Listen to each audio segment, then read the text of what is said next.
आज ना उकड वांग बनवायचंय। आता मी वांगे थोडेसे जास्तच घेतलेले आणि वांग इतकं चविष्ट होणार आहे की एवढे वांगे 2 ते 3 जण सहज खातील एवढं मस्त आहे हे उकड वांग। एकदम वेगळ्या पद्धतीने बनवायचे आणि छान असे काटेचे वांगे घेतलेले, काटेरी छान लागते, जास्त कवळे पण नाही आणि जास्त बी पण असेल असे वांगे घेतलेले। आता हे थोडे थोडे देठ काढायचे, याचे जास्त देठ नाही काढलेले आणि थोडे काटे जे आहे जास्त ते काढून घेतलेले।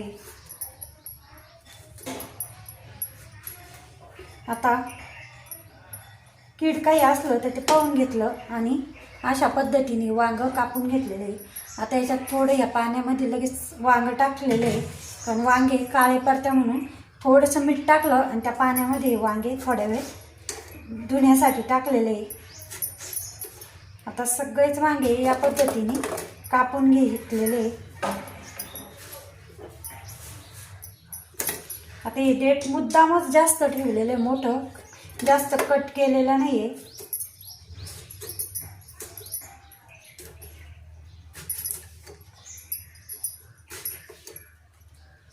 अशा पद्धतीने वांगे सगळे कापून घेऊ। आता तवा ठेवलेला आहे आणि सगळे वांगे आधी सगळ्यात आधी कापून झाले। आता एक तवा ठेवला आहे, त्याच्यावर शेंगदाणे एकदम कमी गॅसमध्ये भाजून काढायचे। आता इकडे बाकीचा मसाला काढून घेऊ।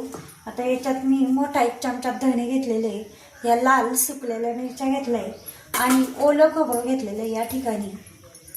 ते छोटे छोटे काप बनवायचे त्याचे। आता याचे एकदम छोटे छोटे काप बनवायचे, जेवढं लागेल तेवढं काढून घेतलं। इकडे शेंगदाणे पण भाजत आहे। आता 2 ते 3 मोठे चमचे तीळ घेतलेले, हे शेंगदाणे भाजलेले। आता हे जे सगळं साहित्य घेतलेले मिरच्या धणे ते सगळं भाजायचं आहे। आता याच्यात अजून लसूण टाकायचं आहे। आता मिरच्या पण भाजून घेते। आता हे भाजून काय घेतोय ते पण आपल्याला कळलं। आता याच्यातच लसूण आणि धणे ते पण भाजून घेते।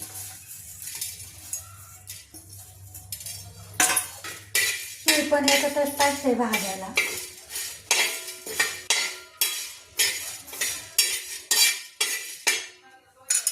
लसूण पण भाजून घेतलेलं आहे, ते सगळं काढून घेतलं।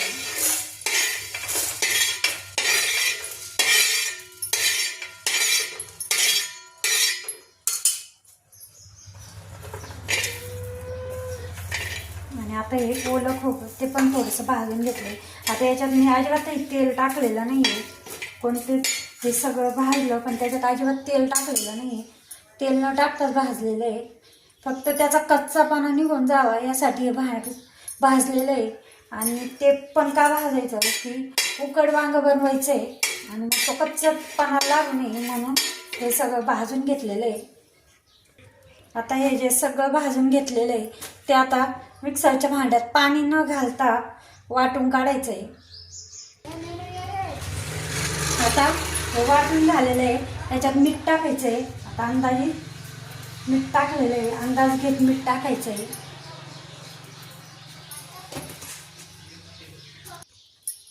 आता यामध्ये थोडीशी हळद,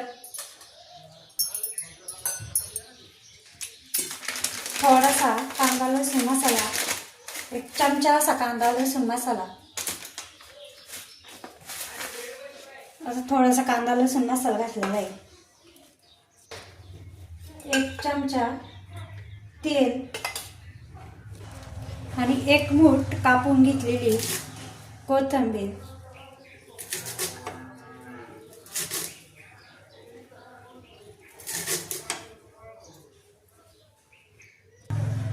आता हे सगळं जे साहित्य आहे ते मिक्स केलं व्यवस्थित।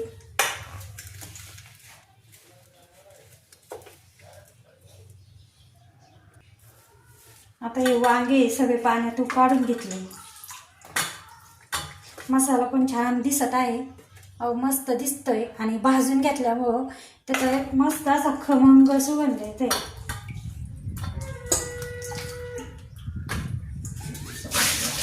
आता वांगे काढून घेतलेले आणि पुन्हा त्याच भांड्यात टाकले वांगे पाणी काढून, कारण हा डबा आपल्याला लागतोय।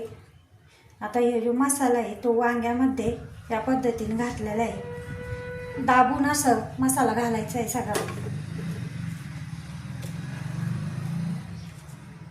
तेलामुळे थोडासा मसाल्याला ओलसरपणा आलेला आहे. आता आपल्याला अजिबातही एक थेंब सुद्धा पाण्याचा टाकायचा नाही आहे. फक्त तेला मिठाचे वांगे शिजल्या जातील आणि इतकं छान हे वांगं लागतं.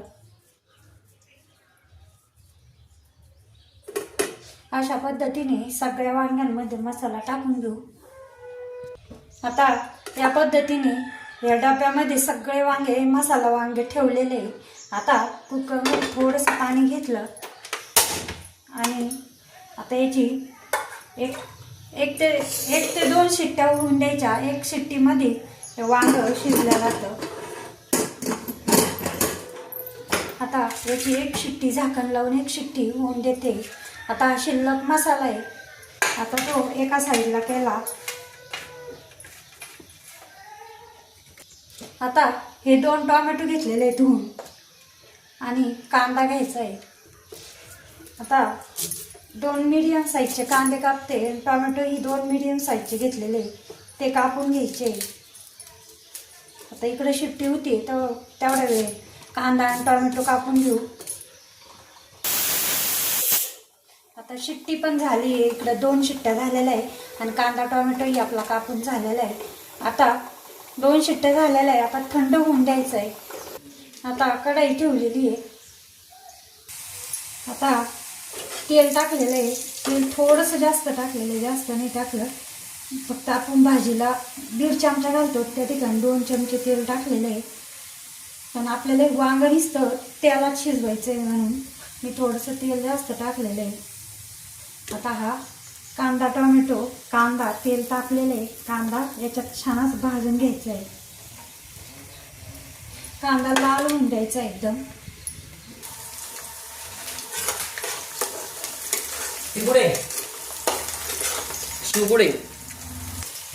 आता हा कांदा मस्त असा लाल गुलाबी होऊन द्यायचा आहे.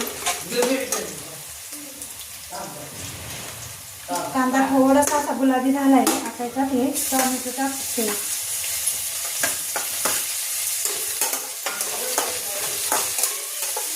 आता वांग्यातलं मीठ टाकलं होतं आपण उकडे मसाल्यामध्ये, पण आता याच्यात पण थोडंसं मीठ टाकायचं आहे. त्याच्यामुळे काय होतं थोडंसं टाकायचं पण अंदाज घेऊन. टोमॅटो पटकन शिजलं जातं.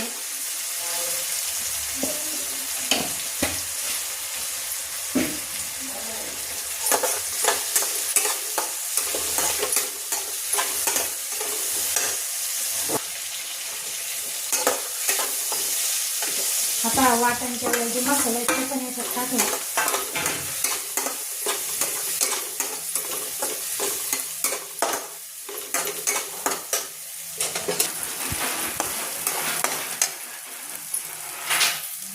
आता हे उकड घेतलेले वांगे ते पण सगळे याच्यात टाकायचे.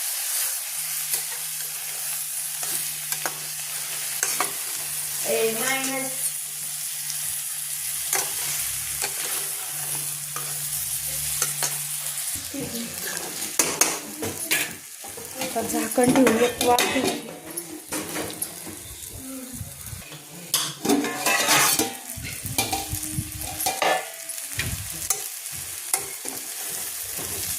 आणि मस्त असं हे उकड वांग एकदम चविष्ट असं झालेलं आहे.